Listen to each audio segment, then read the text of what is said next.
Magdamag na naranasan sa Baguio City ang malakas sa buhos ng ulan na sinabayan pa ng pabugso-bugsong hangin.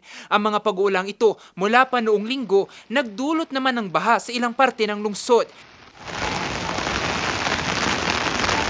Kakaba-kaba tuloy si Tatay Nas mula Lower Rock Quarry.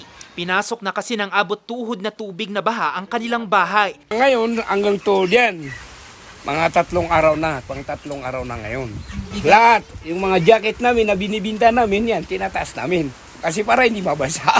Ang itinuturong dahilan, ang mga bumarang basura. Sa ginawang inspeksyon ng barangay, tumambad sa kanilang sako-sakong mga basura na nakabara sa daluyan ng tubig. Tulong-tulong tuloy sila sa pagtanggal ng mga ito. As usual, sir, ang pakiusap, sana makipagtulungan sila. Huwag silang magtapon dito sa mga creek.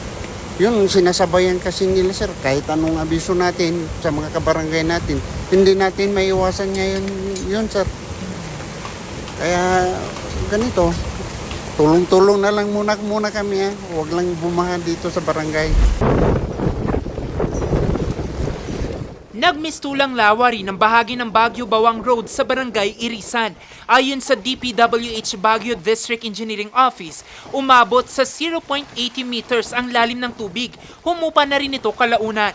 Hindi rin nakaligtas ang lungsod sa pagguho ng lupa. Sa kuwang video ng Baguio City Disaster Risk Reduction Management Office, kita kung paanong winasak ng gumuhong lupa ang parte ng bahay nito sa barangay Pakdal. Maswerteng walang nasugatan. So far naman, na-respondehan naman na natin yung mga yon, na-clear na and everything. May mga affected families, but hindi naman sila nag-invite. Lumipat sa mga kapitbahay and mga relatives. Ang ating mga evacuations, yung 5 nating permanent evacuation, wala pa namang naka-evacuate doon.